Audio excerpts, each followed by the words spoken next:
Oh,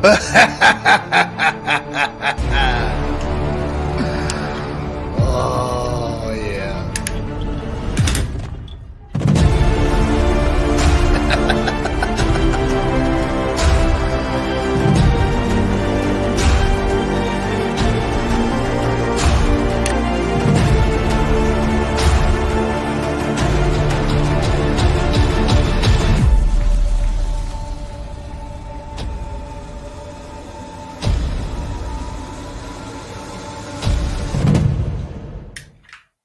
Ahoy, Hexican pirates!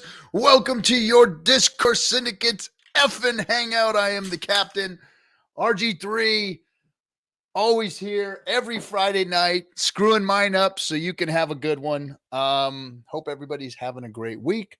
Hope everybody having ready for the weekend. For those of you in Vegas, I hope you're having a great time, guys. I've seen some of the photos of the what is that? The supercar rally that they had. It looked like it was a supercar rally. Lamborghinis, Rolls Royces, McLarens, the whole shebang shaboom, hanging out there out in the desert, driving around.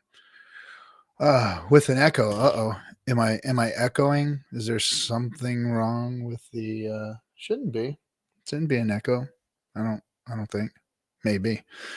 Hey, what's up, Frosty? Great waves all week. Oh man, it is springtime here in Cali, and can't wait to get back in the water. So nice. So nice. Anyway, welcome to your Friday night hangout. I'm going to throw the invite link in the chat room. For those of you who don't know how this works, let me explain it to you. The Friday night hangout was basically the first community stream of the Hexican community. What I did was I left it open to anybody to come in. So if you wanted to come in, there's the link. We did it at first to give the fudders an opportunity to come in and debate us, because that was going on at the time when we started this stream. There was a lot of people fudding and crashing the price of Hex, and everybody was so worried and so fudded out. Even myself and Hexo were. I'm telling you, it wasn't easy back in those days when somebody could sell, some Hex and crash the price down to next to nothing in a matter of one sell. But guys, look, those days are over with. Hex is like at 11 cents. It took us a long time to get to a penny, and now here we are, and we're bouncing around in between, 10 cents to 50 cents. That's good movement. That's good stuff. Now, yeah, we're down big time right now. Some jackwagon freaking market sold like, I don't know, 3-4 million Hex just now, just a few moments ago, and had a nice big dumperoonie because of that. But we've got some uneducated whales and sharks and dolphins, it seems. Unless there's some other grand strategy. I don't see the value in selling anything right now, but maybe somebody needed to pay their ex-wife off or something. I don't know. But 11 million Hex dumped, my dude, not 3. Oh, okay. Oh, it was like a bunch of 3 million Hex dumps, right? 11 million. That was nice. That's right. It was. The camera's focusing on your shelf. Okay. Let's see if I can get it to focus on me. I got problems. And the Highest of Stakes film crew, shout out to the Highest of Stakes, who's kicking ass and taking names out there doing the documentary. I think they're actually in Vegas right now. They're going to be talking to some Hexicans. I'm going to try, but when they get here, they're going to come here and hang out with me for a little bit. And I'll have them fix my gear. I'm not real technical with this stuff. I got some good gear, that's for sure. Thanks to all of you Hexicans who have supported the show. You have bought us a good set, gear, the whole thing. And Now, if we can get the production quality up for you guys, it would be worth your money spent, right? But we're doing all kinds of stuff, and I've been hearing some FUD about Discourse Syndicate and what it is we're doing. Look, um, all we've ever done, all I've ever done, and what this organization here has ever done is try and do things for Hexicans. Period. End of story. I'm not here to leech off of the community. I'm not here to beg for likes, clicks, subscribes, and donations. You guys have all done that on your own. I appreciate every single one of them and every single one of you. We've got some big donors in the background that bring to us every week, every month, and help out so that we can continue to grow. But I swore that what I was going to do here was try and make the Hex community better and bring things that were going to help the Hexicans. And by God, that's what I'm doing.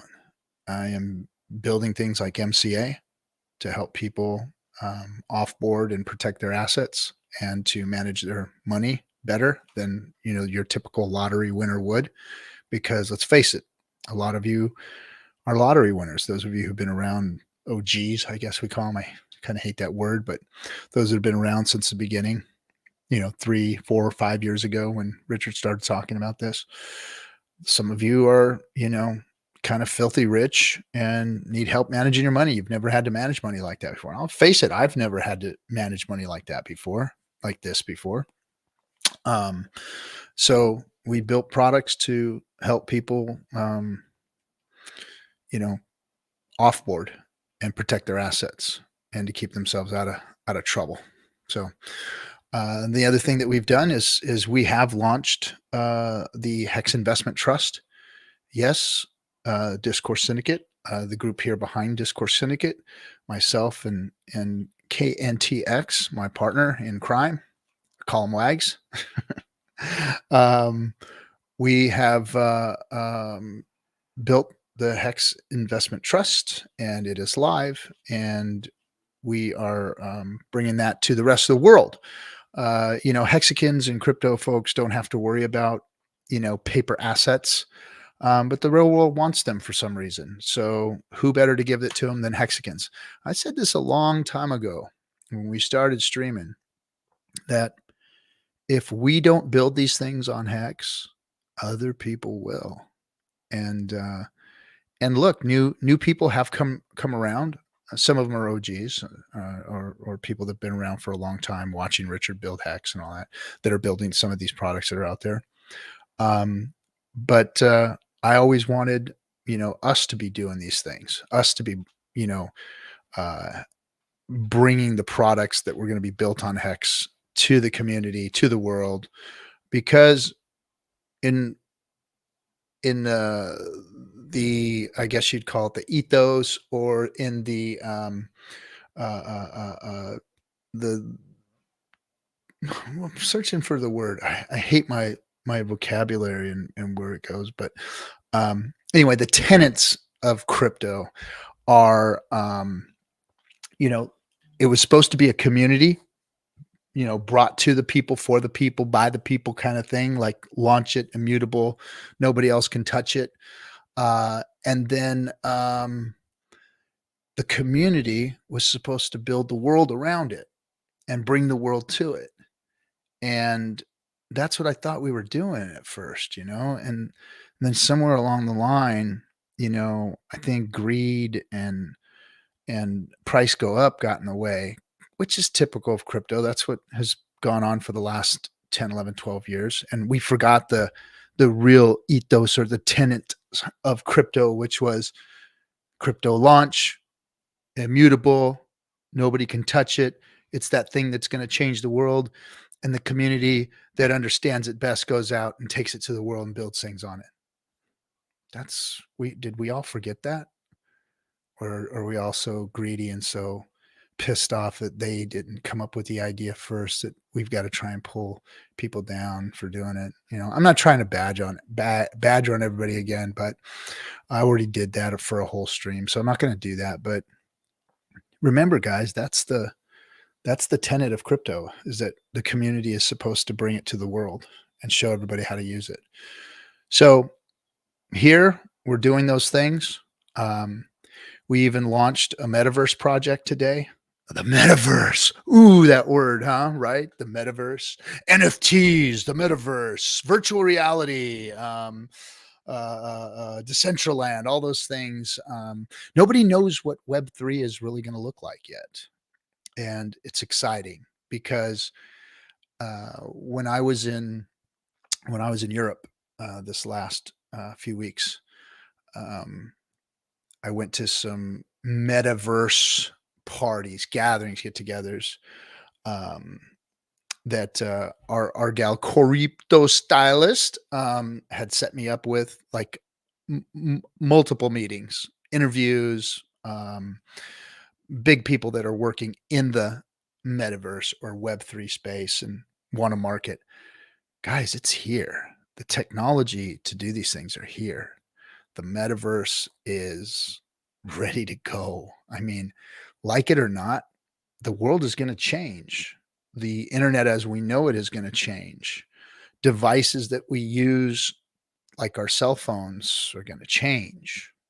They're going to turn into goggles, and you're going to be experiencing things differently when you walk into a retail store or into a gym or even sitting in your home.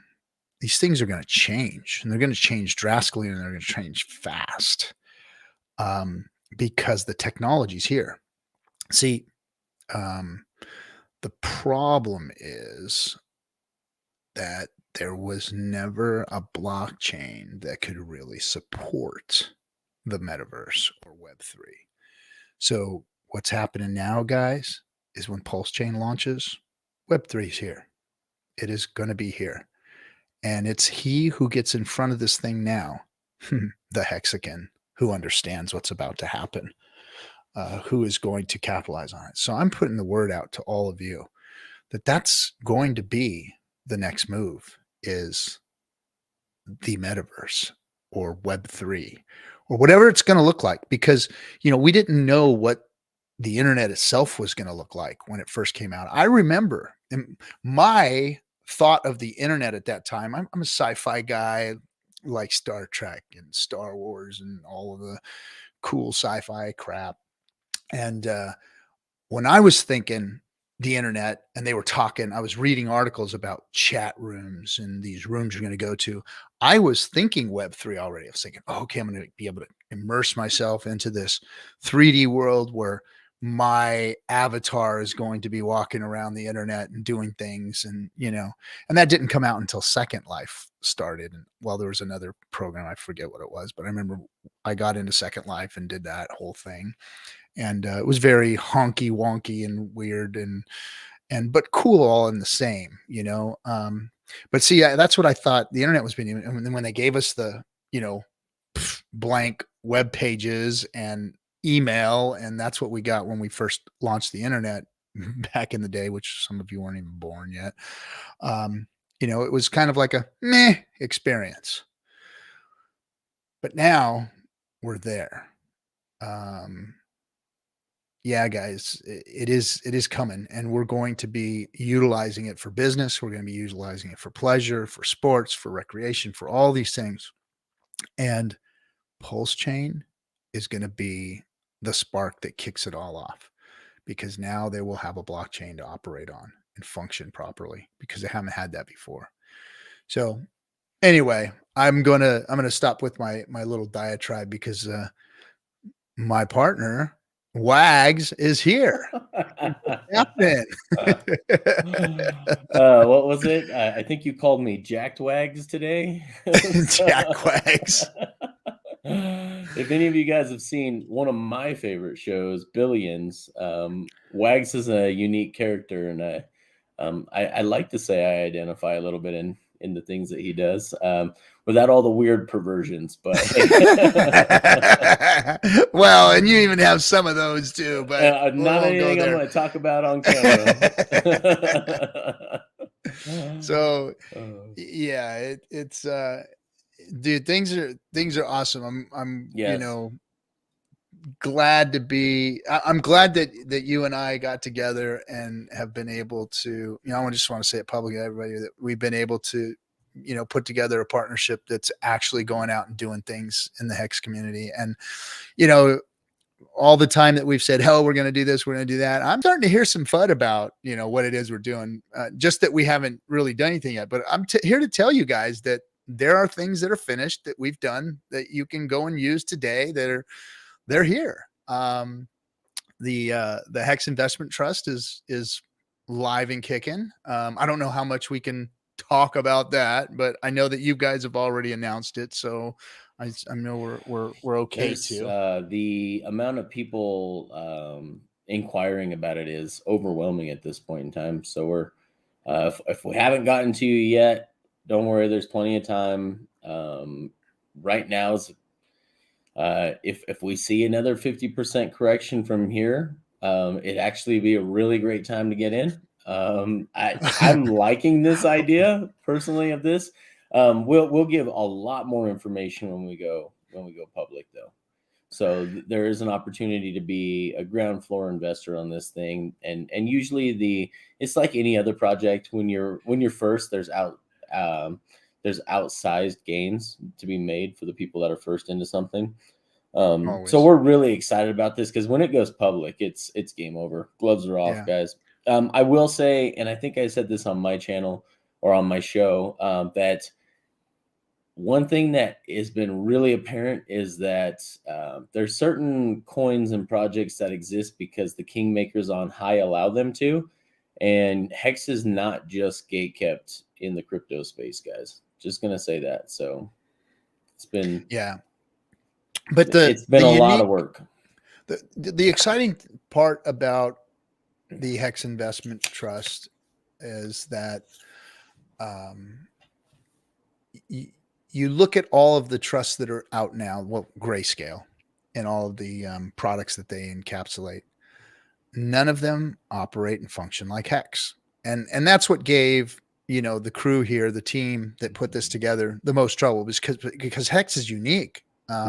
There's models of other cryptos that were put into this category that these things were created for, but nothing functions like Hex. So literally they had to go to the drawing board and build this thing from scratch. You mean we had to educate the attorneys, I think is what you want. Literally the attorneys that we hired, we were educating. We were paying them to sit down and listen to us educate them. It was the weirdest thing. It was like, dude, this is like the biggest I'm paying these guys so that I can teach them. I didn't get it, but that's just the way it went. They did their job though once we educated them, and then and here it is, it's launched. But what's beautiful is that yes, there are other funds out there, but nothing has yield. Hex has yield, and that makes it a very unique fund. And some call this the Grayscale competitor, and while we modeled a lot of what we did, Grayscale doesn't produce yield. So no, it doesn't. And they're what, $100 billion project or whatever? No, not quite. It's not quite that much, but I'm sorry. I was thinking like 100 million. They've got like 20 different trusts that they manage now. And each of them, well, let's see. They're about 50 billion, if I remember correctly, 50. Amongst all of their, they do pretty well. They do pretty well. and none of them bring yield. Well, so, and I think it's clear to me that their whole objective was to maximize the assets under management fee to make money off of Bitcoin. We wanted this to be a yield producing and a way to not only produce yield for legacy investors, but also to pump the price of Hex, to pump your bags out there, Hexicans, and to make it so that there was it never traded at a discount. And I think we've got some pretty good ideas on how to do that. So yeah, I know one thing's for sure. We're going to be essentially recreating the OA in a sense that you're going to see hands that never sell. There is no redeemability. More ways to lock up more hex. And Yep. I think that's the thing that Hexicans are doing out there, not just with our products, Mm-hmm. and multiples of our products are doing that, but other projects are seeing how can we lock up hex and make the yield work for our project and without selling hex. And the more and Yep. more hex gets locked up like this, the what is that going to do, guys? It's going to pump the price. It's going to Yes. pump the price.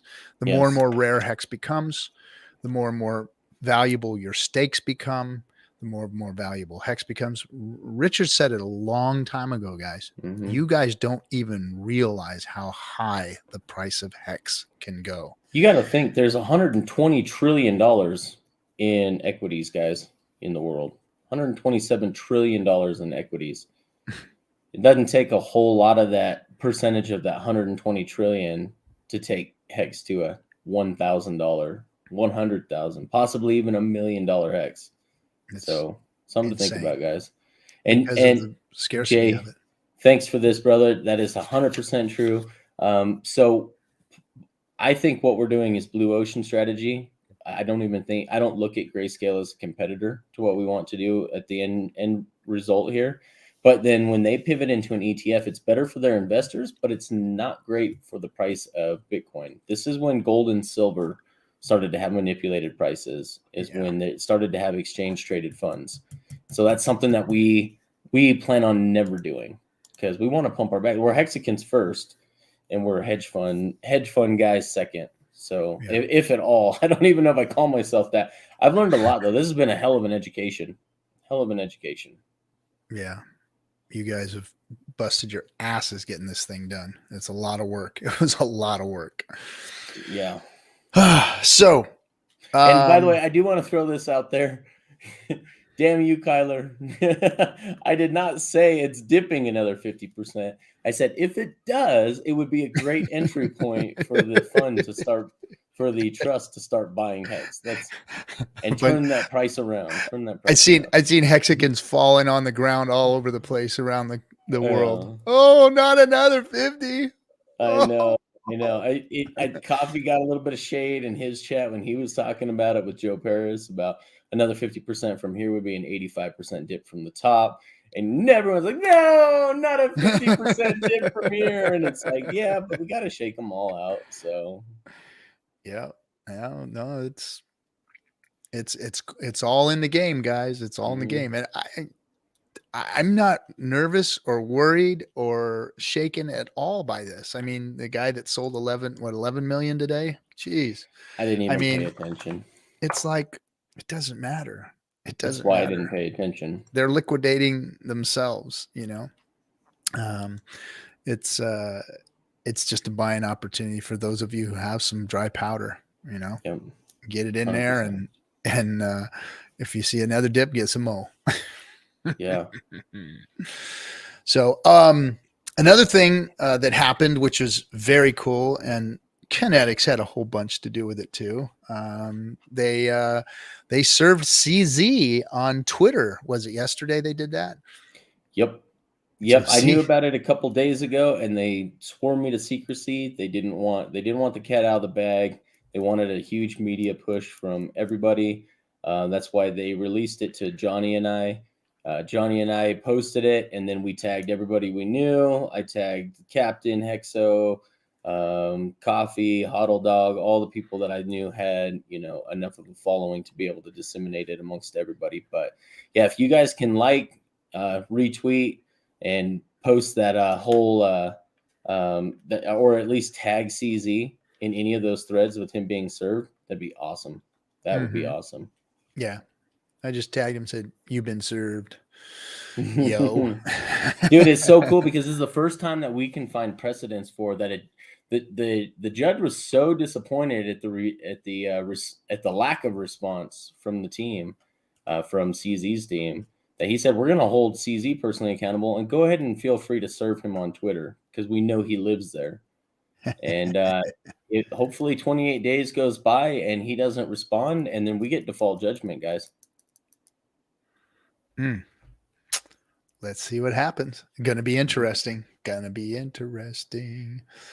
All right. What else was happening out in the Twitter space? There was something else I wanted to throw out there other than Vegas happening. Real quick, they did it on Twitter because he would not respond, but they knew that he lived there. They knew that he is constantly trolling on Twitter, so they knew that there was a higher chance of him seeing it, because it's there's a due diligence that has to happen in the court of laws in the United States, where the person that you're going after has to know that you're coming for them. And believe it or not, there used to be a thing called a newspaper, and they would let you post it in the newspaper in the what did they call that? The classifieds. If you could actually serve somebody in the classifieds if they if it ran there for a certain amount of weeks or whatever, then they would be considered served if they didn't function or acknowledge it. What was I saying about something in the Twitter that just happened? Let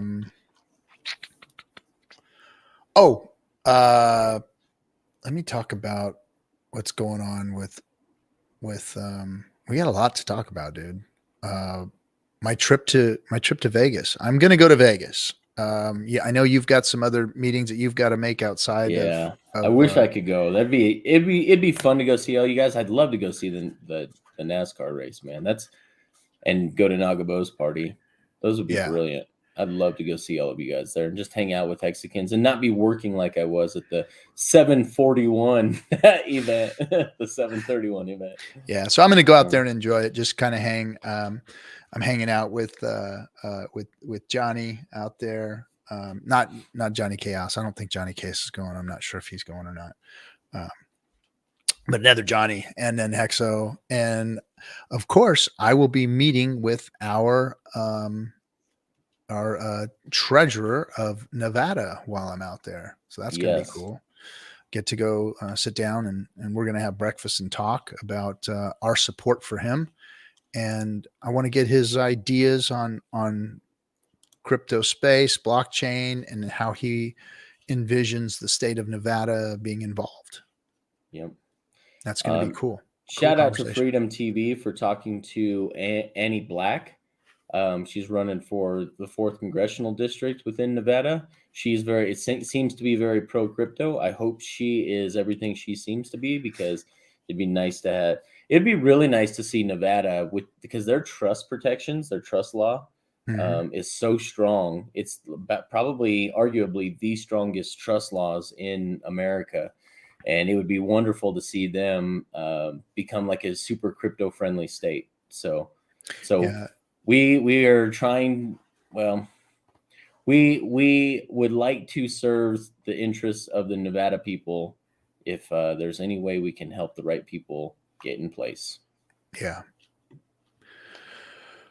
Okay. I'm looking through the Twitters because I'm trying to jar my memory. There's so much. Well, let's not leave the politics thing. I've always said on this channel, we're not going to talk about politics, sports, or religion, right? And here we are getting involved in politics, only because I think that our involvement, Hexican involvement, is probably the most important thing when it comes to crypto and politics, because the reason they haven't been able to do it yet is because the only powers that be have been the exchanges and the founders. The community itself has been just getting screwed all these years in crypto. They haven't been able to have the power to do so. It's been a big trading game, and the people that are lobbying are the exchanges. And those are the last people. Well, the exchanges and maybe the miners. I don't know if they're involved at all, because maybe most of the consortium is in China. But the politicians are being fed legislation that is favorable to the exchanges. So that's telling me that the wrong people are getting involved. And again, like I said at the beginning of the show, the Hexican community is the right community to be out there doing things, moving and shaking, because we are the first true crypto community. There is none other like the Hexicans, because no one has a product like we do. Nobody has a crypto to back the community up like we have.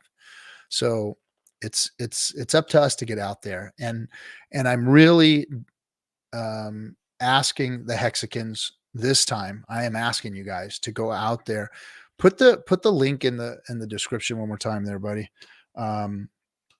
We need to start donating to these politicians that are going to help get crypto on the map. I believe in what this treasurer is saying. He wants to run for governor, and he wants to make Nevada the most crypto centric state in the union here. For those of you who are in the U.S. And outside of the country, you can support also. I do believe, right? Can't we get outside donations, or is that? Yeah, they'll block you if there's a certain jurisdiction you're not. If you're from Russia, they're not going to allow you to donate, unfortunately, right now. Yeah. If I remember correctly. But yes, if you're outside of that that jurisdiction that is legal to do so, then I believe they will stop you at the paywall. But Okay. I'd love to see. I've seen you guys burn $500 on stupid shit. I personally have done we spent $600,000 on a race car, and I can't wait and didn't even go that fast. We re-rolled, but we didn't roll that fast, and we spent over $500,000 on that bitch. So, and we've got people dropping so much money on this movie. I mean, this is really the right. I know it's really, really hard for people that are freedom minded, libertarian minded, entrepreneurial, to give money to a freaking politician. I get it, guys. I know. I understand how hard that must be. It feels dirty at first. It feels dirty. I needed a shower the first time I donated money. It's itchy, man. Yep. But it's necessary. I do believe that is going to be one of our, look, you're not going to fight the system. You have to go in and change the system. You just won't be effective just eating shit and barking at the moon. You got to go in there and hang with the big dogs and make it happen. And I'm almost positive that our message, our Hexican message, our crypto message is going to resonate with folks. People are tired, and they want something more. And the money system that we have now and the governments that we have now are not what we as people, the world, deserve. It's not. And it's time for change. And unless the people stand up and start doing the change and start doing it, we're never going to see the change. So we've got to go out and do it. You make a difference. Everybody here makes a difference. So anyway, on to another subject. Not first, to beat that dead horse. Thanks, Dorsey. I felt dirty the first time watching DS. Thanks, Dorsey. The captain takes that as a compliment, by the way. I do. I really do. I meant it to be dirty, and it stayed dirty, and here we are today, feeling dirty. That is funny. So I just wanted to throw that out there, that the link is in the description below. It's secure.numero.ai/contribute/DSNV hex. So DS hex NV. I can't remember. I'll just put it in here. Yeah. Just so you guys, if we could get 1,000 guys to throw $500 at it, I don't care if we fall short of that and only get 10%. It'd mean a lot because we just have. We when we find these crypto friendly politicians, and that's really the leg that he's standing on with this. This is the basis of his whole campaign. I think we need to support those guys.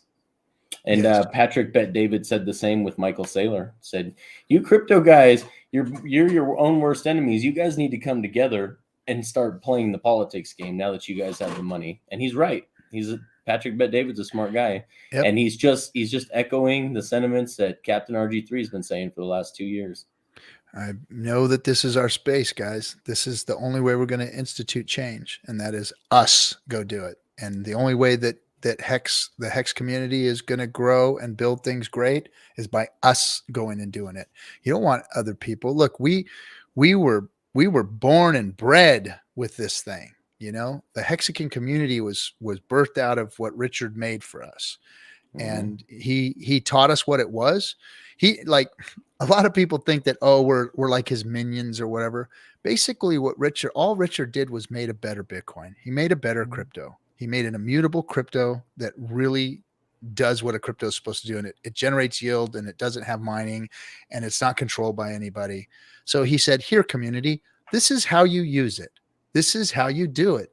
This is how you market it. This is how you take it to the world, and go out and do it. Because I'm not. It's up to you. Go do it. And that's what we're supposed to be doing. So thank you, Richard, for showing us the way. Yep. And here we go. We're doing things. And us here at Discourse Syndicate, we're doing things.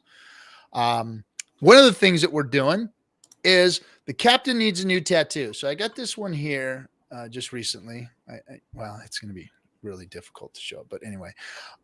So I put out a contest, and I just started to get, so it's going to be for 20,000 hex. Yeah. So whoever wins the I did some stick figures, and I think I won, right? I've been getting some good entries. There's some really good entries, and I wanted a hex tattoo, but it's so, man, tattoo artists are so freaking, like, how can I say, they're bougie, man. They gotta have, like, you know, my tattoo. So the reason the captain needs his shit finished is because get a lower back tattoo. Yeah. A tramp stamp, Russ says. So the guy that was doing my work, a friend of mine, I was letting him, you know, I got my chest half done and all this, and I had all of it not finished because, well, he happened to go to a place that has bars on the windows. And so I was waiting for him to get out to finish it off. No, the tattoos are not part of the marketing donations. No, this is my personal. I will not allow him to waste your marketing dollars on that. This is my personal hex that will be going to you for whoever wins this thing. But I wanted a hex tattoo. I got a little one here on my pirate that I did in honor of my pops. But I'm looking for somebody to put out a really cool hex tattoo where I'd like to see a doubloon of some type with hex on it, or it's something like that, treasure chest or something that can go along with my other stuff that I'm getting done. But the reason that I'm having all this work done is because I'm half tattooed, and because my friend who was supposed to get out of the joint, we call it out here, he ended up taking care of somebody in his in the joint, and he ended up with a third strike and not getting out. So but anyway, so I found this new tattoo artist, and like freaking tops. I mean, these guys are the best in the Southern California area. Just amazing. The Instagram stuff is just blow your mind. But anyway, these guys, like, none of them want to do somebody else's artwork. So here's how it's going to work. If you win, it's going to be your concept. Your concept is what's going to win. And then I'm going to allow my tattoo artist to make your concept something that is palatable to him. Because I'm telling you, like, everybody who's been submitting me stuff, I'm like, hey, can you do? And they're like, oh, this is my style. And I don't know. Anyway, they're kind of all very, very bougie, but whatever. They're artists, I guess. But I didn't know them like that. Tattoo artists were different back when I was. Now they don't even use the guns anymore. They don't even use the. No, they don't have those anymore. They have these like wireless guns that don't make noise. I'm in the tattoo shop, and I'm like, this doesn't sound like a tattoo shop. And there's people tattooing, but they don't have the noise anymore. It's these wireless, like, they look like ink pens now. It's the strangest thing. Yeah. I haven't had a tattoo since I have one tattoo, and I got it when I was 17.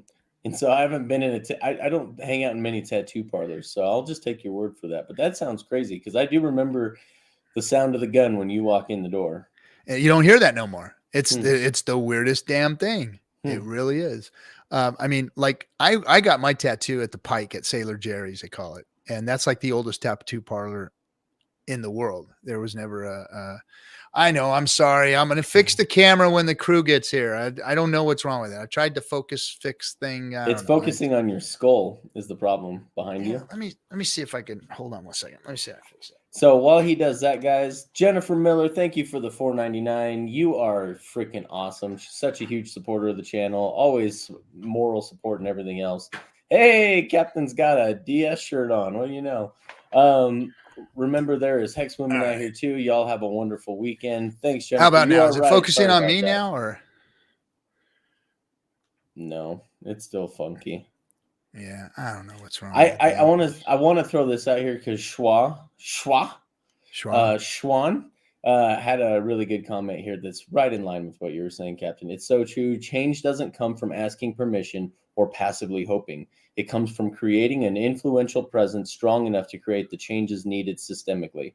Be the change. I like that. Thank you, Schwa. That is brilliantly said. Brilliantly said. Exactly my sentiments. I wish I was eloquent like people. I have those thoughts. It's all in here and in here. But man, when it just falls well, we out need of my mouth, eloquent, well-spoken individuals like that to make the message clear and concise to the people that it's going to appeal to the most. So appreciate you, Schwan. I'm sorry, I can't help but call you Schwan now. That's it, Ross. You just bought it, buddy. You just bought it. Yeah. Oh no, what did he say this time? He said, "Why would we want to focus on the captain anyway?" He looks always better good fuzzy. He's always good for a timeout or two. That's right. Yep. I still won't get any respect from him, so that's, Falcon Crypto Lab says it's your lantern because it's the center of the camera. Oh, my lantern. That sounds good.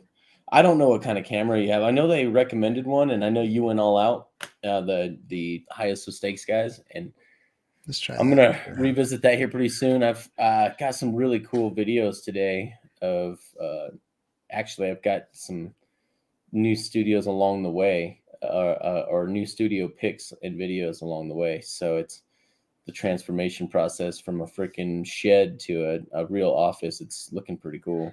Yeah, it looks really cool. That thing's big. Looks like a freaking spaceship now, dude, with the shape of the ceiling and everything. It's freaking cool. It looks like a freaking helicopter hangar or something. Yeah. So anyway, so the tattoo contest, submit to me, DM me, post it in Twitter, RG3_pirate, or you can put a t.me/RG3ME on Telegram. Send me your designs. The winner is going to get his concept inked on the captain and immortalized forever on some old guy's arm. Yeah. Which will mean absolutely nothing, but you can get 20,000 hex. So that's what you get. So send them in. I'm looking forward to seeing some of your guys' designs. But there's some winners going that are looking pretty good right now. So you guys better get to it. That's a lot of hex. That can be worth a lot of money someday.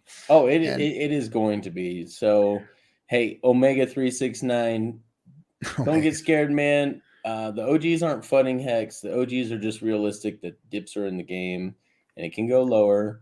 Not saying it will, but then it's only a matter of time before we do a new all-time high. Crypto Heartbeat had a really good point this morning on Crypto Bobcat's stream that not long ago, Richard went on for a very short stream and bragged about how hex hasn't gone 6 months without a new all-time high. I don't think Richard likes being wrong, so maybe he knows something we don't. Maybe he always has. Yeah. So it's dips are in the game, guys. It's kind of good it's really good to get some of the weaker hands out now, the people that aren't going to hold long term. And this is a great opportunity for you to DCA guys, because it's, as Andrew Reynolds 369 here says, hex is pre-viral. Just wait till we go viral, guys. Game over. Game over for most of you guys that hold hex right now. Thank you, Andrew Reynolds, for the Australian 369. Mr. A said win version 3, and then he said win version 4. I don't know. So, tattoo contest, got that. Okay. Mm-hmm. The next thing I wanted to talk about was our guy Ryan, who also sits on the show with his buddy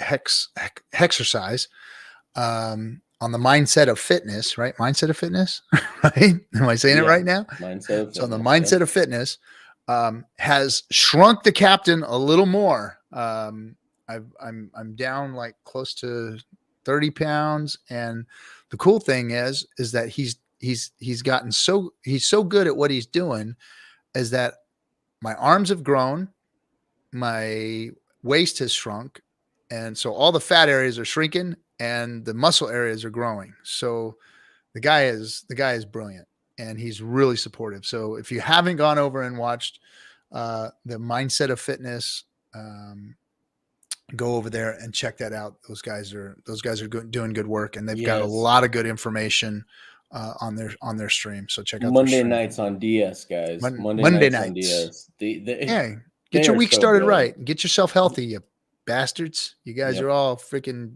starting to get disgusting, right? Mm-hmm. Get yourself in shape. You need to make it to those 15-year stakes.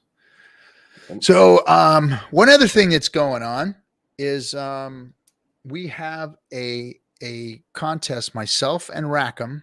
So Rackham is a Hexican whale, like a true Hexican whale. He's made it in his life as far as business goes. He's a successful businessman. Basically, he built a whole company and has really damn near retired himself.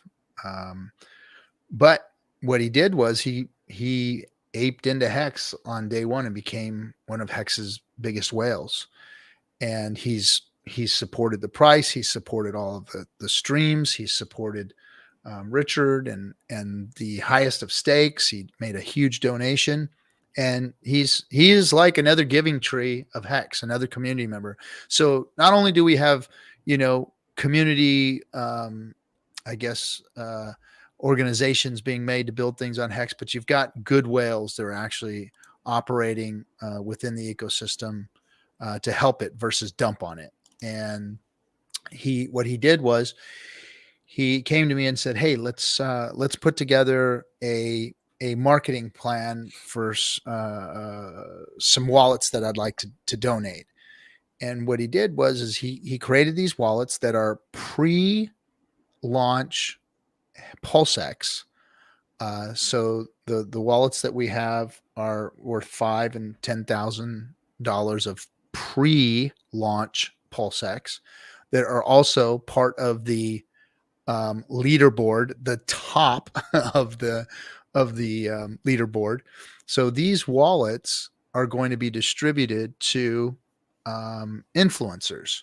And I've heard a lot of FUD about, whoa, why would they give it to influencers and they're just going to dump it on your head and blah, blah, blah, blah, blah. Well, some of the influencers that we were already contacting are talking about turning these wallets into charity events, and they're going to be talking about them. We're building a website that is going to show the leaderboard. Well, not the leaderboard, but the individuals involved. And they're going to be able to monitor these wallets from there and watch them grow and see what happens, and pass it on to other influencers. So he's got a bunch of these wallets that we're going to be giving away. And if you know somebody, if you can get in touch with somebody that you think is an influencer worthy of getting one of these wallets and talking about it, or doing something good with one of these wallets eventually, because they're not going to actually have access to them until there's going to be a time period, a year or so, something like that. And then they'll have access to it to do with it what they want and watch it grow and report on it and whatnot. We're talking about, one thing we had talked about, unless you'd come up with a better idea since then, Captain, was getting them to download the Staker app and then manually inputting that wallet address so they can sit there and watch that bounce, Yeah, what the so that they dollar can value watch it. as it grows. Yep. We'll use Staker to do that. Mhm. And so hats off again to Rack for pulling this off and putting it out there to the community. And again, doing another thing that, a whale doesn't have to do.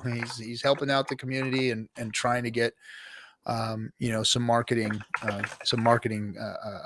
mileage out of, some of his wealth. And so that's cool. And it's another way that the community's giving back. So we got good whales doing stuff. Speaking of Staker, did you see their new, is it their UI or whatever, their UX? Saw the what they leaked there.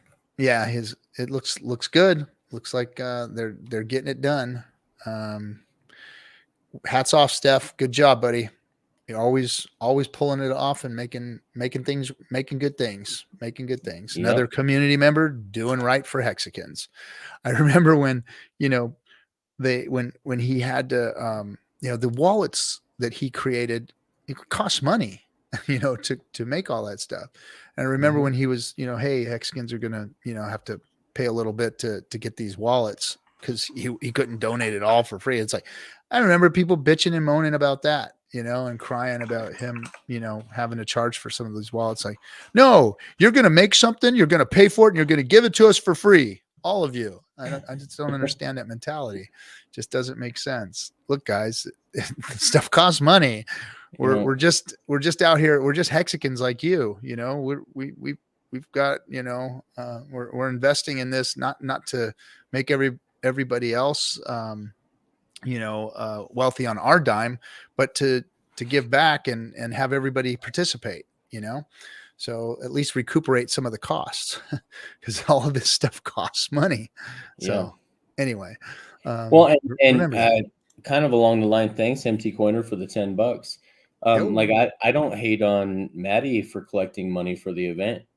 I don't, you could see some of the haters saying, why didn't he just pay for the event and let us come to it?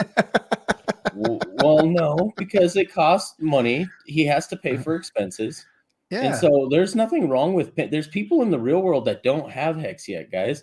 They need paid like a normal day job. They're not sitting on bags like we are, or potential bags with the Pulse and Pulse X. So, those people need paid too, guys. So there's nothing wrong with someone collecting some money to pay the expenses so that you guys can have a fun meetup and that you guys can get some kind of value or some kind of product out of it, guys. There's nothing wrong with that. Crypto still exists for capitalism. That's for, it's still here. It's still capitalism, guys. It's still capitalism. And, everybody should, and you don't have to make gross profits. It doesn't have to be disgusting profits, but, making something to pay for the work that you're doing and the time and effort that you spend on it is deserved. So, let me see. If you guys provide value to us, then by all, as a community, if you provide value to us through a product or a service, you deserve the time that's spent into it. You guys deserve to I wouldn't say profit from it so much as I would say it's worth your time to be paid. So thanks MT Coiner for that $10, man. Have fun. Check this out. Safe travels. Shirley Fortress says, RG3, I have 150 acres in Maricao, Puerto Rico, with a mile of river frontage and ocean view just east of Rincon. We can use your attorney. Of course. All legit. Ooh, what? You trying to sell me some land? Or are we building a Hexican compound now? a riverfront casino in Puerto Rico? Is that what we're looking at with the ocean view? All right, let's talk. Send me a DM. Nice.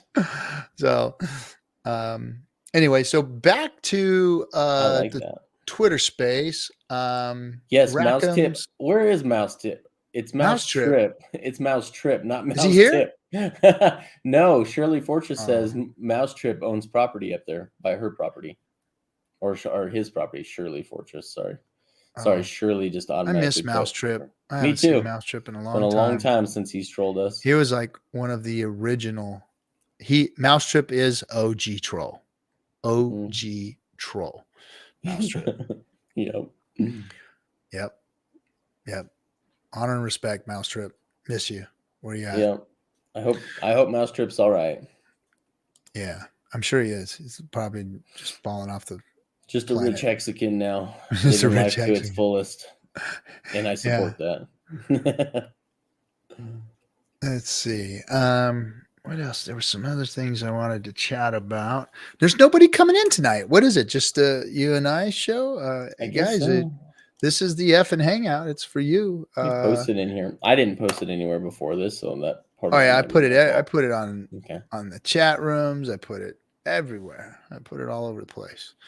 You guys will see him, I'm sure. Cool. Oh, cool. So Vegas, I will be going to Vegas. Did I say that? Yeah, I will be going to Vegas. Yep, I did say that. I'm going to be meeting with the treasurer and hanging with Hexo and his old lady, and hanging with a few folks out there. And I'm a big old I'm going to try kiss from me. Yeah, and I'll try to make it to Naga's party. Mousetrip was my forefather. Yeah, you know what? Yeah, you kind of took the torch when Mousetrip walked away there. Children of the Grave. That was about the time you made your rise. You were always there, but Mousetrip was lord and ruler over the trolls. That's for sure. Did you see what Hexo had on his show today? The stream of the clip of the Hex beanie man. He had a Hex beanie and he had army fatigues on, and he walked into, I don't know if it was Illinois or Louisiana. I saw that, but I didn't know he had a Hex beanie on. Yeah, I had a Hex beanie on and lit up a doobie and in front of everybody there. And got they hauled him off. Out. Yep. Escorted out very kindly.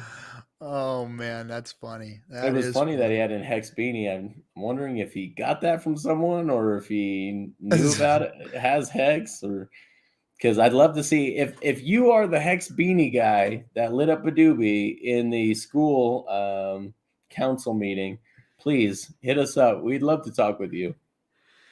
Yeah. Yeah, there it is. I see it. Hex. He didn't notice the beanie, blind boomer. Crypto Heartbeat put a meme of him sitting in the background and smiling. Oh, funny. Andrew Reynolds said, I thought it was RG. It was funny because the guy... I didn't even notice that, man. That's great.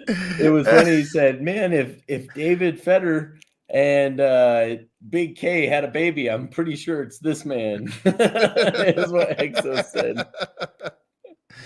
Yeah, I think that, yep. The guy lights up a spliff right in front of the council. That is beautiful. Sandy, beautiful thing. Hashtag Hex Beanie Guy. That's why we can't have nice things. Mm-hmm. Oh boy. Let's see. What else is going on in the Twitter space? There was one other thing I was gonna mention.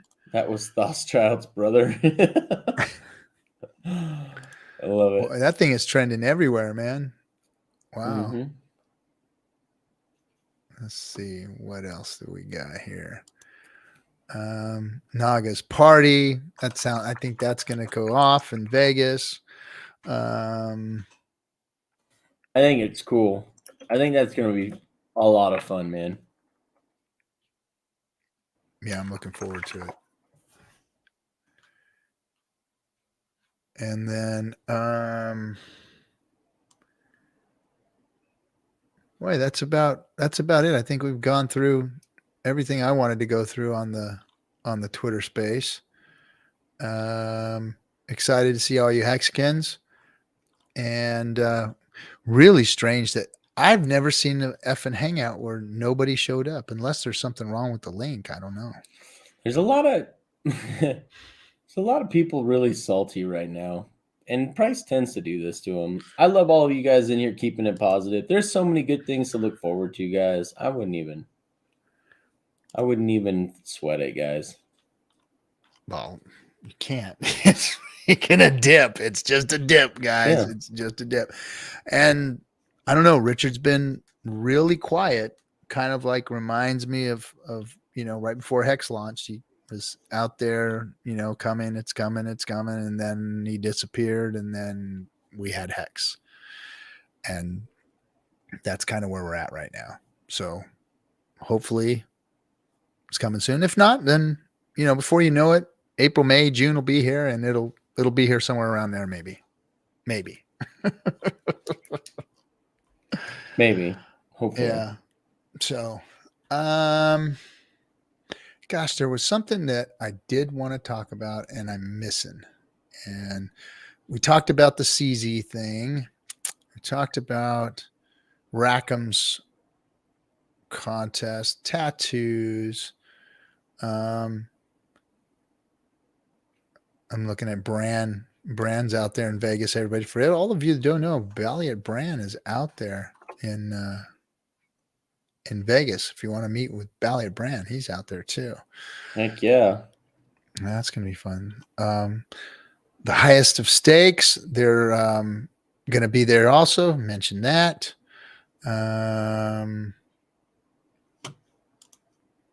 That's about it. Yep, they're looking I'm out of. They might run out of interviewing time, but they wanted to talk to some of you Hexicans and get your stories out there. Yeah, if you guys want to sit down and interview with them, they're where are they going to be? They said there was somewhere they were going to be in order to do that. I think it was on the evening of the 8th or the day of the 8th that they were going to do that. So yeah, look for them on that date, because I think that's when they're going to be doing the interviews. Mikhail, come to Vegas or you are a scam. I am a scam. I'm just gonna tell you right now. I'm scamming out of this one. I would love to. Metallic Elmo, you'd be one that I'd love to see again, brother. So yeah, no, awesome. Gam. Yeah, I did get some suggestions. People have sent me artwork, some really good stuff too, by the way, that have like really taken it to another level, trying to like see the tattoo I have on my arm already, and then try and put something. I want to put something on the inside of my arm here with the Hex logo.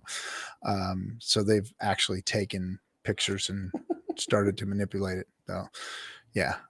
Ewok is going to be there signing autographs, everybody. So you can get a crypto Ewok autograph.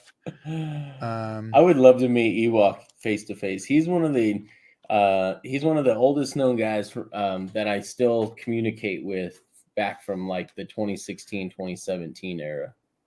That's when I really started investing money in crypto, and he was in all the same communities that I was. We lost together, my friend, in all of the high yield interest platforms and the masternode coins. What a joke, man. Masternode coins, man. I thought that was the future. So I don't know who did this, but we were memed again. Maybe Hexo did the meme himself. I'm not sure, but it's really creepy. Him as 3PO with the tiny hands. It's creepy. And then of course me as the little RG3 yeah, cute with the one eye glasses. Got it. And of course the small short thing. The short joke. That has never gone away. That has really never gone away. Hexo memed it into existence and made it so. It just never went away. It was just one of those memes. Katie, yes, mad community, man. I believe in what they're doing for. Let's talk about that a little bit. Yeah, absolutely. I'm on their blockchain advisory board. Been with them for quite a while now. Big fans of what they're doing, and they are actually the guys behind the lawsuit, the class action lawsuit for Hexicans against CoinMarketCap. So they're behind that. Yeah. Yeah, let's go ahead and talk about that. What did you want to say about that, Cap? About the Mad Energy. Mm-hmm. Oh, sorry. I was reading Kyler. He said he's not going to make it to Vegas. I hope you make it to Vegas, Kyler. I'd like to meet you. I'm excited about the possibilities. I've seen, I've seen cryptos try to do this before. And I hope that that Mad Energy can pull it off and make it happen. I think that the crypto space or the blockchain should be involved in energy because it's a commodity that's necessary, around the world. People should have access to it. And it should be tradable. It should be, I guess, energy should be fungible, which this would make it kind of fungible. And all the other plans that they have to do other things with the environment and whatnot is just, a plus, a value add. There's definitely space for it, and I'm excited about it. And I know there's other. Oh my goodness! So we get nobody coming in, and then we get like one of our favorites here, ladies and gentlemen.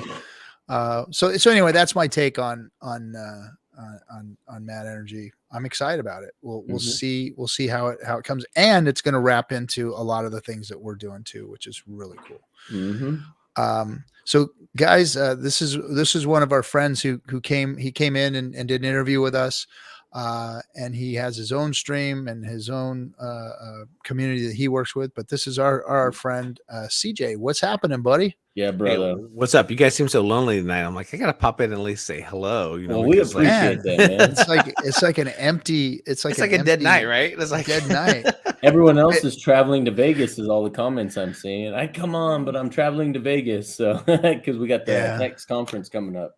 That's awesome. Yeah. So, you guys were live and I want to pop in. It's been a minute. So say hello, check in, let you know that, that I'm alive, I'm breathing. And well, man, we're good to hear. It's good to hear that because we need you and your business partner V around, man. We need more of you guys. And we're, I don't know if we try not to talk about it too publicly or too often, but we're getting in the political arena. So we want to keep the Hexicans apprised of what we're doing, but at the same time, we don't want a target on our back. So have you guys talked about the debate with Richard and Peter Schiff like last week? Did you guys watch that debate? That was a lot of fun. I enjoyed it. It was a lot of fun. Yeah, it was. And I think really when it comes down to it, those two agree upon more than they actually disagree. I just think that Peter doesn't realize it. Yeah, that's completely fair enough. I mean, in terms of disrupting the status quo, right? I think that's when they kept dialing back to what they were aligned with, like the banking cartel, with the criminality of the banks, and how do we disrupt that? And they have two different paradigms, and that's okay. There's nothing wrong with having diverse thoughts as it relates to it, and it's something that I've always said, from the beginning. It's like we're gonna reach that point where people are gonna understand a couple different systems, and one of which is like the break apart from the central banking system, and the belief in whatever could be involved to that, whether it's the different diverse with the blockchain and everything with the hex and everything's involved with it.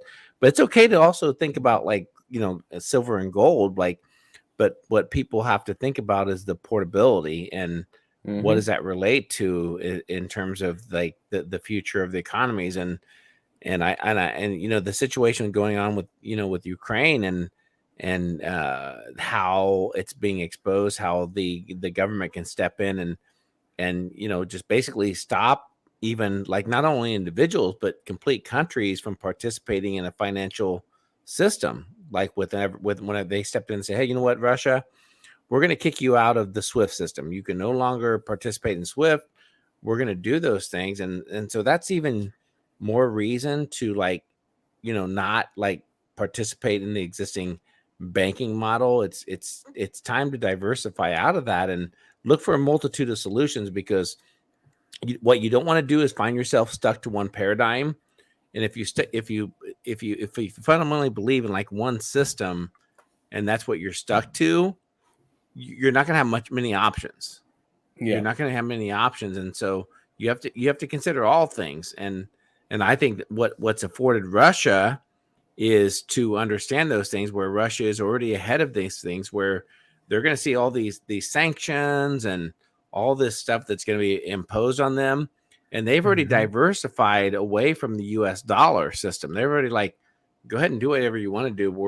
We're fine. We know we have the SIPS system with China. We're totally comfortable.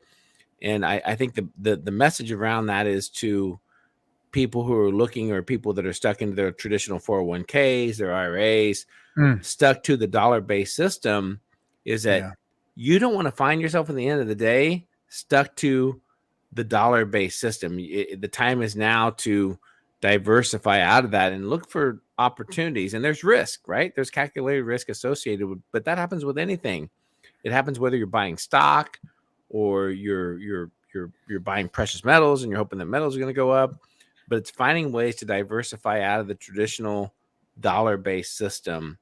And you don't want to find yourself in the 11th hour stuck in the current model, because we can see what happens. Like, government has the ability to step in and cancel your entire banks.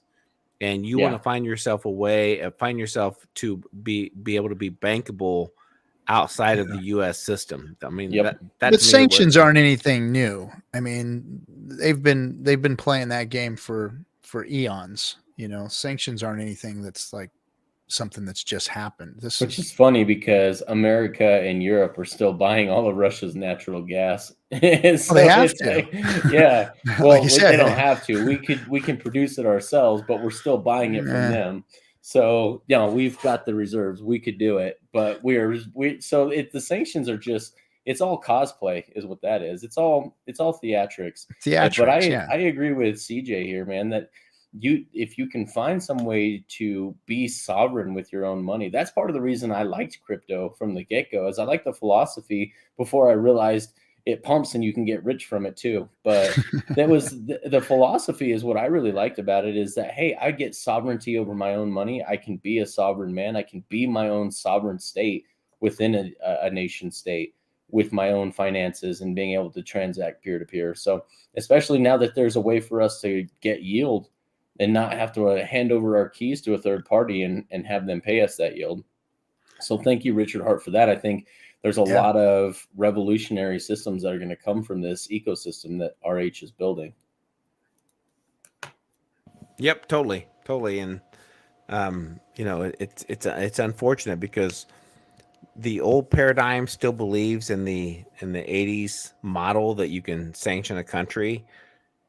And what's going to happen is there's going to be a lot of collateral damage through that. And that's what the European Union is starting to realize, that like the sanctions that are being imposed on Russia are so detrimental to Europe and the people. And it's going to happen that, like, even here in America, we're going to start to realize some of those implications of passing those things. And so now you have a situation where, like, for example, you have like not only China, you have China, India, the Saudis, big economies who are saying, you know what, we don't agree with what you're doing. And so what's happening is now we're hitting like a paradigm where we're seeing a breakaway, and there's two different systems that are evolving, and you don't want to get stuck in the middle of that. And so that's why it's so important, no matter where you stand, to take a look at the financial banking mechanisms that occur and find a way to get out. You don't want to be stuck in one system right now, because I don't think you're advocating for not using the system at all, but just to have options. Oh, that's key. Have options.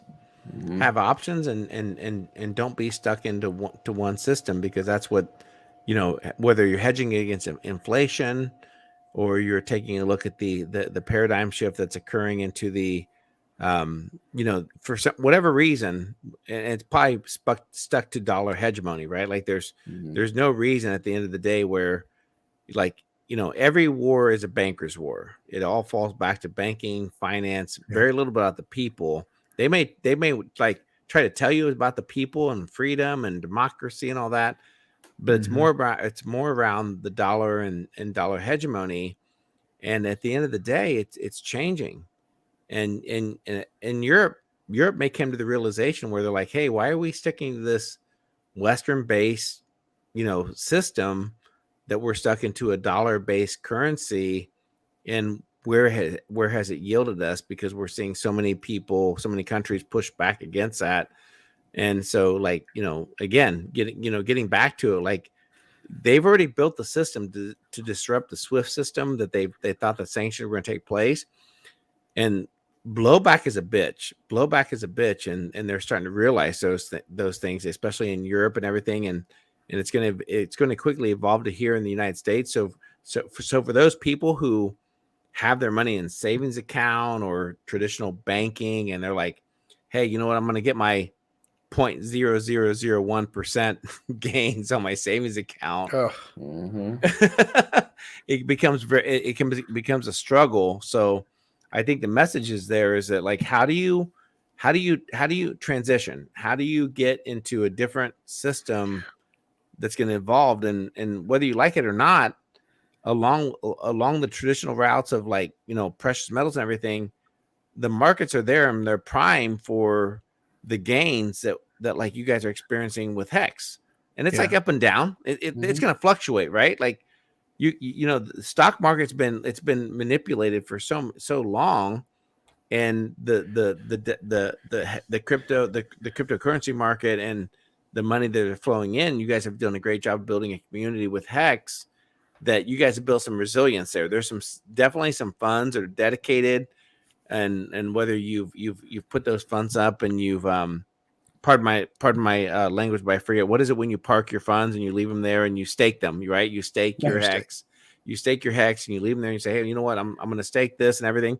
It's no different than a certificate of deposit, right? Yeah. Whether you do a 10-year or 15-year. So it's a lot different, but you're good. Yeah, go ahead. It's got yield versus, see, the banking system doesn't have value to the people anymore. The banking system does nothing but extract value from the people. And, we've got to find where the value is. And unfortunately, there hasn't been too much out there with value. I mean, look at gold. Gold is a hedge. Gold is a place to stick your money under your pillow or whatever, but it's not, look at it. It's not making yield. Sure, it's a safe place to park your money if you want to diversify out of the banking system.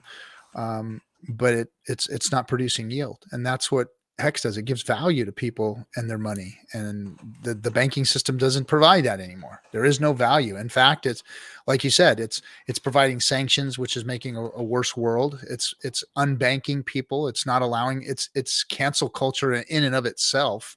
Not banking folks in, certain neighborhoods. You got to cash your check at a liquor store or a check cashing place that's going to charge you 10-15% for that check versus them going in and banking those people.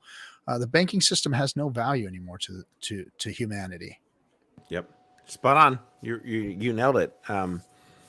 But the struggle is many people don't realize it, right? Like, many people because it's like you said, status quo. It's you have to go to the bank. You have to use the bank. 5% of the real population that's actually banked. Look at the rest of the world. They don't have the banking system that we do here in the United States. And even here in the United States, it's not available to everybody, depending on your socioeconomic class. Not to mention, if you've ever written a bad check before, you're in a database that all the other banks get to see. And there's a lot of hoops you got to jump through to be able to have a checking account again after you screwed up once. A lot of people do that when they're young. So that's why the check cashing at the liquor store. Yeah. Well, and a lot of neighborhoods just don't have banks for people to go in and use, Yeah, that's what I've, fallen back into, because, I think I've shared with you guys that I was involved in the traditional banking route for several years. Yeah. And, I was with JP Morgan and Chase and I started reading articles many years ago talking about how the traditional brick and mortar banks were like, there was no profitability in it, that they would start shutting down and closing banks. And in the community that I live, it's so key, because like those banks that at one time served a purpose where you could go in, you could cash a check, you could, withdraw your funds. Like the banks understand, like there's no profit in that. There's no profit in keeping retail banks open anymore. Mm-hmm. So like where I live, like JP Morgan started closing all these banks, and guess what? They were in urban populations. They were in populations where banks and the population were underserved. So the communities that they served were very like in the cities where the people were dependent upon Social Security benefits, disability benefits. And what did JP Morgan do? They went in and started strategically closing those banks and discontinuing services. And so like, why would you be stuck in that paradigm? Why would you still stay in that system that that's not going to care anything about what your individual needs are? They're going to shut down the drive-throughs. They're going to shut down retail banking. Shoot, even in my community that I live, which is an affluent community, just north of me, there's one bank that there's no tellers. There's no one-on-one person that you can connect with. It's all self-service. Yep. So when you go in, you walk in and there's cubicles and there's a kiosk. There's 3 kiosks, kiosk here, kiosk there. And you go in and you decide, but you can't talk to anyone. You can't do anything. So that's what people have to realize, is that the criminality of the current system that's there in regards to traditional banking, you can't stay in that system. You can't. And so you have to start finding alternative solutions outside of that. And to me, I think the situation going on with Ukraine has exposed all of that. Mm-hmm. Where now you have other countries that are looking at the banking system, the current model of the dollar-backed reserve currency, and they're saying, like, why would you stay in that system if you know that system is going to collapse or that system is going to restrict your movement of cash flow?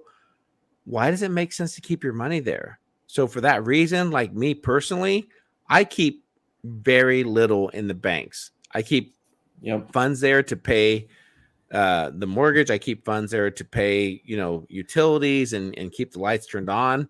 But outside of that, it's gone. It's diversifying. Yeah. It's going into separate accounts. And that's what people have to It's realize. making you money. It's not sitting there costing you money, losing it to inflation.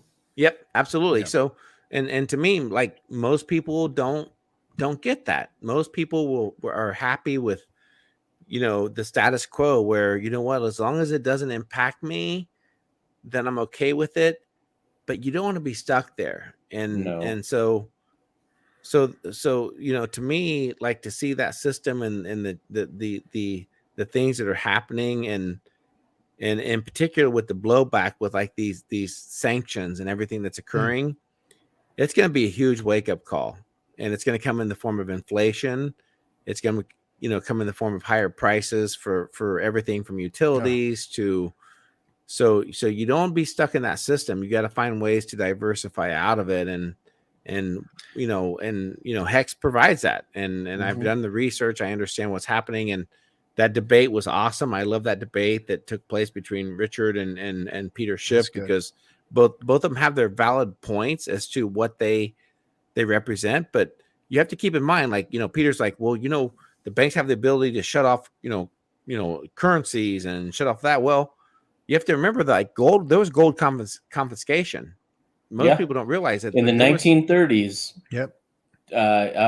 Franklin Roosevelt walked in, marched, sent the Gestapo into people's homes and took their gold. So you guys got to remember that. Yeah. So everyone has to assess individually, and I keep going back to this as like a broken record. Everyone has to assess their own risk and what they have. But what you don't want to do is stay stuck in the current financial system that has corrupted and allowed corporations, the government, to allow this wealth extraction that's occurred, where the destruction of the middle class, where now it's either the haves or the have-nots, the mask versus the unmasked, and that's where we've arrived. And it's so unfortunate, but it's if we can get enough people to wake up to understand what that is, to say, hey, We have to disrupt the status quo. We have to look for systems, for different processes that are involved to get away from the dollar-based banking system. And so, I'm gonna partake in that. Like, I'm gonna listen, and I'm gonna make my own personal decision as far as what my risks are. But what the last thing that you want to do is stay stuck into this current dollar-based system that is coming to an end, and it's going to come to an end real quickly. And that's why they're pushing for this war. They want to evolve. They want to utilize this escalation with Ukraine to flip the currency system. They want to get out of the old dollar-based system and flip to a new digital currency system. Well, look at what Ukraine's already doing, asking for donations in crypto. They're not asking for airdrop money from helicopters from the federal government, from the United States government. They're asking for the people to fund their defense via cryptocurrency, guys. And I'll tell you what, when you go to Europe, they don't want to have nothing to do with your dollars. Not a damn thing. I've been in other countries where it's like they couldn't exchange or they didn't want to exchange. Now they're literally like laughing at your dollars, like looking at it laughing. That's no good here. No thanks. Use your card. Yeah. The whole world is the jig is up. And but you know what I think, CJ, is that there's people that are out there in the know that are studying this stuff, that have been watching it, that are talking about it, like yourself, in your community, and you guys are well versed and you understand. But I think, and the crypto community too is well versed and understands. But the majority of human beings out there that are creating the day-to-day dollar movement, cash flow movement, because every time a dollar moves, it creates this energy, this financial energy out there, and they don't understand this. They don't know this is happening to them. They're like those frogs in the pot. The water, it's just getting hotter and hotter and hotter, and they don't understand what's going on. They just know that they're sinking. Like you said, that middle class. Like I worked in my industry for 30 years as a blue collar worker, and I watched guys work their lives away, literally, to just end here with nothing. Their retirement plans are gone. Their work is gone. Mm-hmm. There's nobody to replace them anymore. So they're all working to 70, 75 years old, because the younger generation doesn't want to do the type of work that, we had done in the past. Talk about a Ponzi scheme. Yeah. And so these guys are working until they can't work anymore, and they're basically dying out on the field, and it's really a sad state of affairs. It is not it wasn't what we were sold, in the beginning of this great experiment here.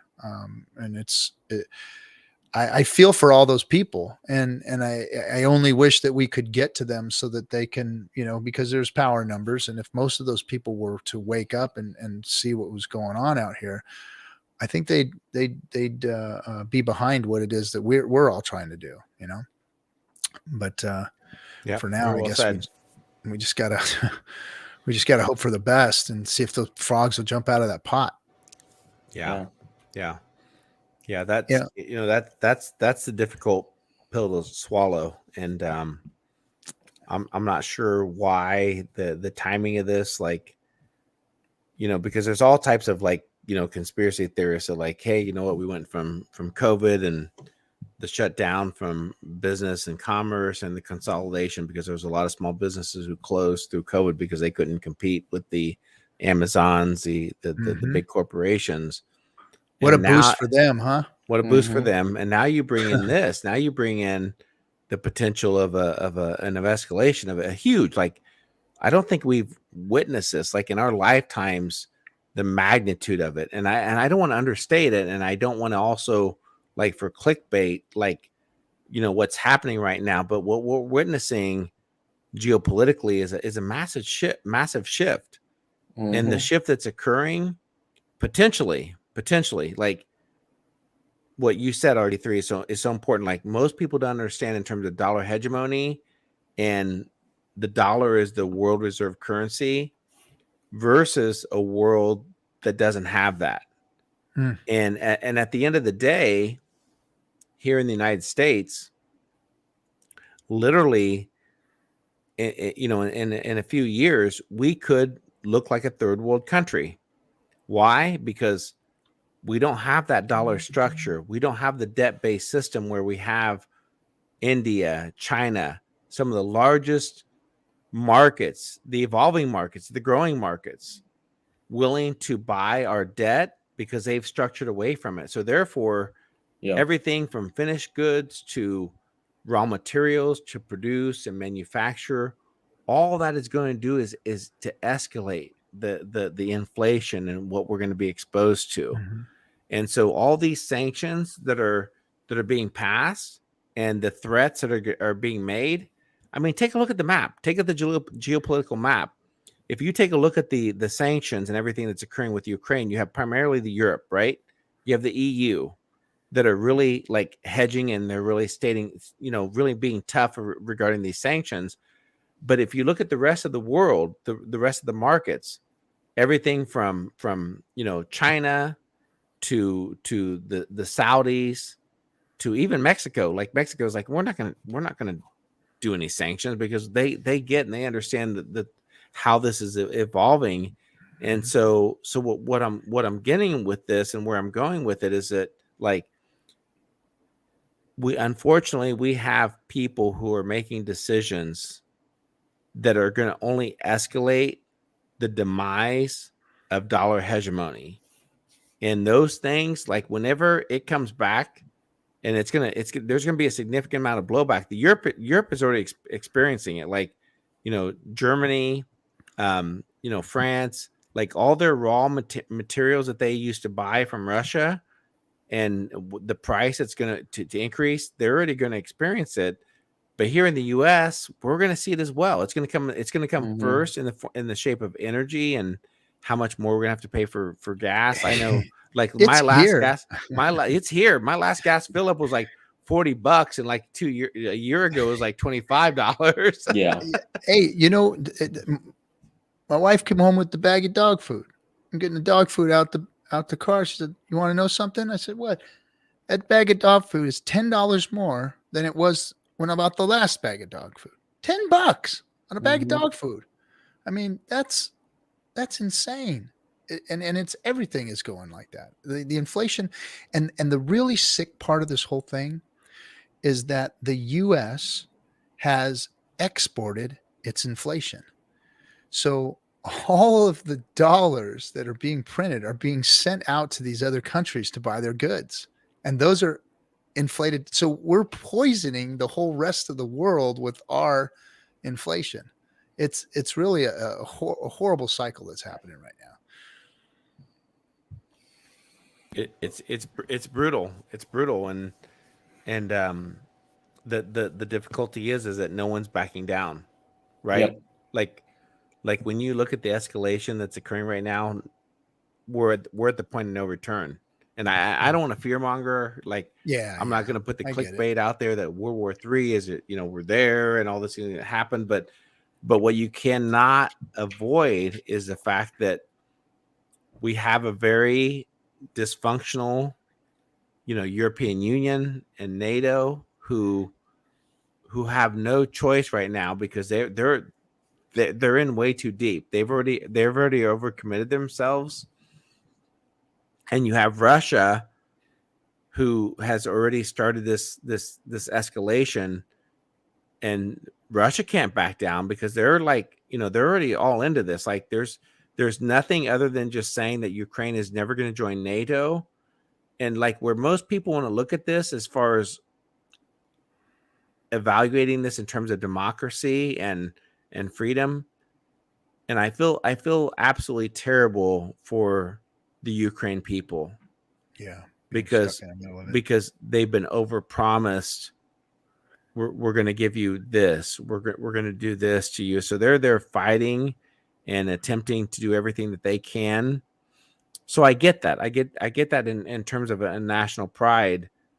But I think it's so sad because Europe and even the West hegemony is overpromised in terms of what we can do. Like they can't even deliver any weapons that they said they would. Hey, we're going to ship you, jets, or you can do this. We're going to consider, they asked for, hey, we want a no-fly zone, and they're like, we can't do a no-fly zone because that pretty much puts us at war with Russia. Mm-hmm. But the challenge, what most people don't understand, is that the situation that's occurring with Ukraine has nothing to do with freedom and democracy. It has everything to do with power and influence from the political elite, the top 1% who want to leverage Ukraine and the potential for whether it's energy or what they can deliver, and to really try to shift the geopolitical paradigm away from Russia and for their own good. And most people, like, they'll never understand that. And that's perfectly fine. But understand this. If the US, the United States, in any particular way gets involved, and we, whether it's NATO or the United States, and we get involved and we say, hey, we're going to go ahead and provide that no-fly zone, we're going to do those things, that puts us at the point of no return where we're at World War III. You cannot say, hey, we're going to do a no-fly zone, but we're going to militarily not be involved with it. And once you pass that point of no return, it's game over. Mm-hmm. And I'm an American. I'm a full-blooded American. I love our country and all that, but they've war gamed this. They've war gamed this for several years. Well, 2014 at least. The 2014 at least, when Crimea was marched upon, yeah. And what they don't want to admit to most people, that they'll never tell the American people, like if there's an escalation of this, and we go to like some type of global war escalation with China and Russia, they've war gamed this several times, and they understand that we can't win that. And that's why they won't push the needle to say, hey, we're going to do that. But they won't tell the American people that. They won't tell the public. And why that's important to look at that financially is because with what has happened with the new sanctions and everything, that we're not going back. Other countries are going to look to see what we've done and the impact that we've made to individuals, to companies, and everything in Russia. Do you think that's going to build any confidence where they're going to say, hey, you know what? We want to put our dollars in we want to put our investments in US dollars, or we're going to put our money in a bank that's attached to the United States, where to do that? Heck no, they're not going to do that. They're going to make every attempt to diversify everything that they can with their holdings outside of the US dollar. So it's not only the countries who are participating in this little war, it's all the third world countries and their realization, whether it's Taiwan or Africa. They understand this, and that's the dilemma that we're entering. And so that's why it's so important to right now, like, we're at the 11th hour where you don't want to be stuck. You don't want to be stuck with every bit of your holdings are tied to dollar-backed investments, whether it's stocks, bonds, IRAs. You have to transition now, because there's, maybe it's an offshore account. Maybe you don't want to be stuck. Maybe you want to be stuck in a bank that's not gonna like sanction you and limit your holdings and what you can do with it. And so, getting back to like Hex and you have to look for different opportunities that present themselves and make individual decisions that are going to impact you and your family for the long term. Yeah, this borderless financial system that allows you to participate irrespective of a third party, I think globally is the future. Yep. Yeah. Borderless, man. It's something that we can do. It goes back to that self-sovereignty that I talked about earlier, that we can interact with these financial systems, that we get to pull all the strings behind the keystrokes, and not leave it up to poor fiscal monetary policy of the Fed Reserve and the U.S. Treasury. So I 100% agree with CJ. This is what got me philosophically, this is what got me into crypto. And as things like the Ukraine-Russian conflict happen, it just makes me more sure that I made the right decision. It just reinforces that belief. Yeah, Sorry, I have to jump off. I have one kid one direction, another kid the other direction, and Yeah, the wife is texting saying, "Hey, are you responding to what the kids are texting?" So, so I got the gotta same head thing out. getting ready to go on here myself. So peace, CJ, love it was to you always guys. awesome having you with us. Absolutely, Yeah, it's brother. great. Love you guys, and Love your Love you conversation. too, let's get man. together soon. Okay, love you Hell guys. yeah. Be All right, safe. brother. Take care. Talk to Bye-bye. you soon. Now, I know we're going to shut it off here in a minute. Kinetics. We talked about keeping the Friday night hangout shorter. We've got a guy in the back here now. DMT. Could you show us at least that you got clothes on? You don't have to come on camera if you don't want, but at least in the green room here, show us that you're clothed and you're not going to click on and do anything weird. We've made that mistake before. Yeah. So if you would, we won't expose who you are on screen if you don't want to. It's dark. There he is. Oh, okay. Let me pull him. Yeah, up. I think DMT's been on before, right, brother? Yeah, I think so too. Now that I remember. A while back. Hey, DMT, Yeah. how's it going, bud? Hey, I turned off the camera because I'm driving. Yeah. Well, No, you can but- turn it off if you want, right? man. We just wanted to make sure that you had your clothes on and stuff. Last time we had somebody doing that. All right. We If I good? remember correctly, DMT, you're a truck driver, right? Yeah. I'm up here in Cool. Minneapolis grinding it out tonight. Yeah. Hell yeah, man. Well, thank you for all you do, brother. The logistics are very important. So. Well, it's funny because I'm hauling fuel is what I do, and we're hearing all this crap about what's going on over there, and the thing is, we're not serious about punishing Russia for any of this crap, because if we were, we'd shut off their oil supply. They're supplying all of Europe. We're buying 1 million barrels of oil a day from them. I mean, come on, we're not serious about that. It's theatrics. This whole thing is theatrics. It's all theater.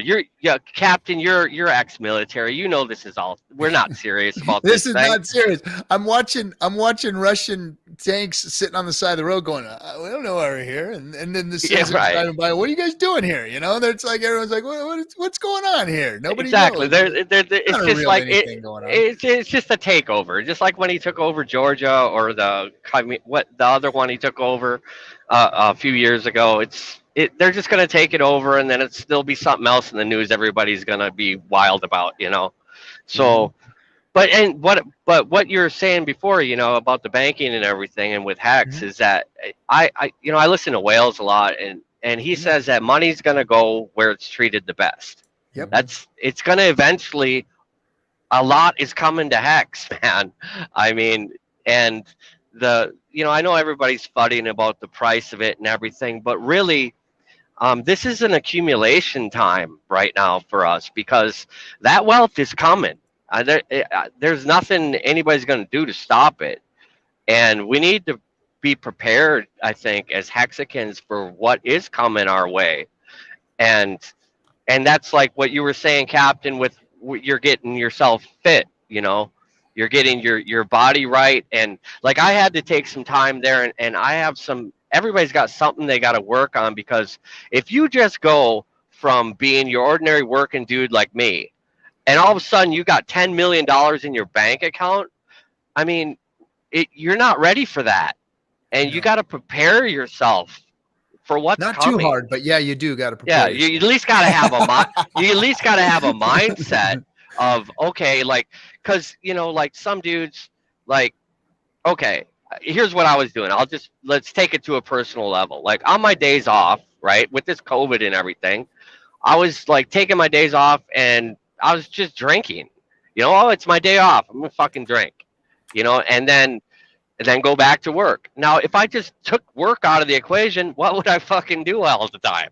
I'd just probably be drinking all the time, and that's not what I want for myself when the Hex ship comes in.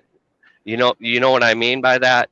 I want to provide some value to this world if I have that kind of wealth. I want to do something. I want to make a difference or something. Mm, But you know, and you could really fall into a trap. Like, my God, let's say if you had some kind of a drug problem. Imagine what would happen all of a sudden tomorrow. You got $10 million in your bank account. You're dead. So yep. it's just like, I mean, you don't got to dwell on it, but I think you need to mentally prepare yourself, you know. And with like what Richard wrote with Survive, you know, and those kind of improvement things, like it's just something I think that people need to think about. Your mind, body, and spirit. I think you Mm. need to get it right before you're even ready to have that kind of wealth. You know, I was wondering what you guys thought about that. Well, I look at I look at the influx of lots of money as an enhancer, just like steroids or like a lot of money. All of these things that can be used as tools for good can be used to bring out the worst in you. And if you're not prepared for that, like you just said, if you don't have your mind and your body and your spirit right, money can just turn you into a big asshole. If you're an asshole, you're going to be a bigger asshole with money, you know. And same with anything. If you get too big of an influx of something and you're not prepared for it, or you're not doing it in moderation or whatever, then yeah.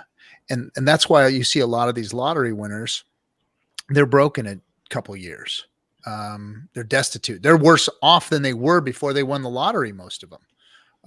With, you know, relationship problems, family problems, law problems, drug and alcohol problems, and then they're broke. They're even broker than they were before they got the money from the lottery. And, you know, and that's exactly what we're doing here, is trying to help people to, hey, we've got our own health show now. We've talked about health from the beginning. KNTX and I have both, you know, are health minded guys. We've always been talking about that. We've also been talking about you know, taking care of your money, and that's why we built MCA, is so that people can go out and be responsible with their money, and like CJ was just talking, get it out and diversify it into the world and protect it and wrap it around the systems and the tools that are out there to protect your money. So yeah, you're right. You have to be ready. You have to prepare yourself. And if you are one of those hexicans out there who has made 5, 10, 15 million dollars, then you need to get yourself prepared for that. Some people might do just fine, you know, but others, it's going to eat them up. And some, it might be fine for a while, and it's going to eat you up later. Or you'll get yourself into some trouble, tax trouble or whatever. So, you know, just be prepared for it, guys. It is sudden wealth syndrome, and the pitfalls that come afterwards are real. They are real. Yep. 100%. Yeah, I mean, that's kind of why I have the 15-year staking ladder set up, because once a year I'm going to get a certain amount, and hopefully like it'll come, and gradually I'll start having a good idea of what to do with it, instead of just this boom, just this all at once thing. That's a lot for just an average person to handle, I think. Yeah, I agree with that. Why is this not popping up? So the whole idea, the whole premise that you are the professional that can manage your own money is not how the wealthy think. So the wealthy don't fall into that. If you're relying on yourself as the smartest guy in the room, then you're in the wrong room. You need to surround yourself with the guys that not only have done this before, have the experience, but understand and can see the attack vectors that you can't, because maybe you haven't done enough studying, or maybe you haven't been in the industry long enough to see all the things that can come at you sideways, so you just don't have the experience to know what your attack vectors are. So I personally, I've helped set up people's legacies for the future. I've helped set up trusts and estates, and that's part of my job, especially on the insurance side. And I still don't claim to be a professional. That's why Captain and I went looking for professionals ourselves, because we knew we needed it. We both know very wealthy individuals who have these things set up for themselves, and we Yep. said there's got to be a reason that someone smarter than us that made it quicker than us, with a lot harder work behind it. Why are they doing this to protect themselves? Why are they doing this to set up their protections into the future? So that's why we Yeah, started looking for these solutions. I think that's really good advice. You know, if you're not the smartest person, or if you are the smartest person in the room, you're in the wrong room.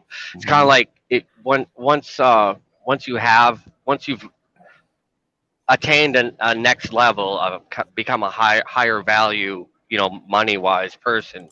I think you definitely need to be within a network of other people that have experience. Definitely. Yeah. Yeah, there's something to be said about that. Right. Hey, before we shut off, we got one more Hexican come in here. Let's bring him up. He had trouble trying to get in the other night. Before we're going to shut down the stream in a few minutes, but let's say, hey, what's happening? UFO 42. Can you guys hear me? Because I have a totally new setup. It looks like you made it in, and we can hear you. Yeah. Yeah, that's great. Because I am in front of a different picture, and this is I'm in Vegas as well. Hello, Vegas. Oh, cool. Hello, America. Haven't been here for 21 years in America. Never been to Vegas. And the thing is, the stuff that you've been talking about is so serious. And CJ has said something. You know, it is incredibly sad, and you know, it's jumping forth and back between sarcasm and stuff. And it's I posted this thing that I like for the first time got some ad before one of your streams, a bra ad, whatever. A bra ad. It seems very much our demographic here. That just shows you that Hex has more women than most cryptos do. That's all that means. Yeah, maybe they More think I am smart women too. Our women maybe they think I am a woman with small breasts. I never said that. I never said that. No, you didn't. No, but that was the ad that I got. So thing is, maybe they think I have girlfriends with small breasts and make me buy this stuff. But thing is, I mean, it's hilarious. It's and it is sad. And what's happening in the world is dramatic. But I think it is not the governments nor the banks. Like you're like kind of blaming it on the boogie. It is the tech. A friend of mine bought an Apple computer in November. He paid for it, and then the payment system, although he has tons of money, didn't work. He was like 2 hours in the Apple hotline, and I said, "Okay, yeah, well, when you get your new top of the pop 16 whatever M1 Max thing for $5,000 delivered in 2 months because they cannot deliver, then you'll be able to change the payment system." And he tried that, and he tried 3 different banks, and then finally we made another transfer and did it with my bank, and this it then worked. So, and you cannot tell me that Apple doesn't want the money and they don't want to sell. There's a fault in the tech. Same thing happened actually to me a week ago, because me as a German, not living in Germany, but that doesn't matter. I can do a so-called waiver program. That is, I don't have to get a visa, but I can, go to this webpage on Homeland Security and Border and Customs Control, and do this 30 minutes, like fill out everything, and then you have to pay $14. The $14 I paid, and within the payment, it stopped. Everything didn't go on. I went back onto the page to like continue my application for that, and it said waiting for payment, and I couldn't change anything. But the payment, of course, didn't go through because it crashed while the payment was going through. So I called them, and actually that was one of the best hotlines I've ever had in my life. I mean, I was in there for maybe a couple of minutes, and then this guy was awesome. And same thing was like as with the Apple guy story that I was telling about. This guy told me, okay, yeah, this happens with PayPal sometimes. So just wait 2 hours or 3, and then you can change the payment system, and then maybe try credit card or something. And I said, well, but it's getting close because it says on the page you should better do that 17 hours before you enter the country. And I was like, okay, I did that. It worked. I am here. Everything that is like being told in Germany, like they're going to like take your devices away, make copies of your iPhone, all this shit. I've not seen any of this. And like I was in a row of like 500 people, and it took me like 30 minutes to wait, say hi to the guy. I said, so where are you going? I'm going to Vegas to the conference. Okay, have a nice day, guy. And that's all. So everything's working. People are working, but tech is not working. We're all dependent on tech. Yeah. And if all like the big German banks and Visa and the payment systems cannot get their stuff fixed, it's about tech, and this is global, and this has nothing to do with the nation states. And this is something that like affects everybody. And then people blame the stuff that they know, which is banks, governments, and stuff. But actually, I think it started to be the tech, and that's what we are here for. We're fixing the tech for everybody, but no one understood yet that this is a technology that is fixing stuff for everybody and not against anyone. That's exactly right. That's what Hex does. It fixes crypto so that crypto can fix the money and fix the world. Yep. So with that, we are closing for the evening. We're right at 2 hours. KNTX will outro. Have a good one, everybody. We'll see you on Monday. Hey,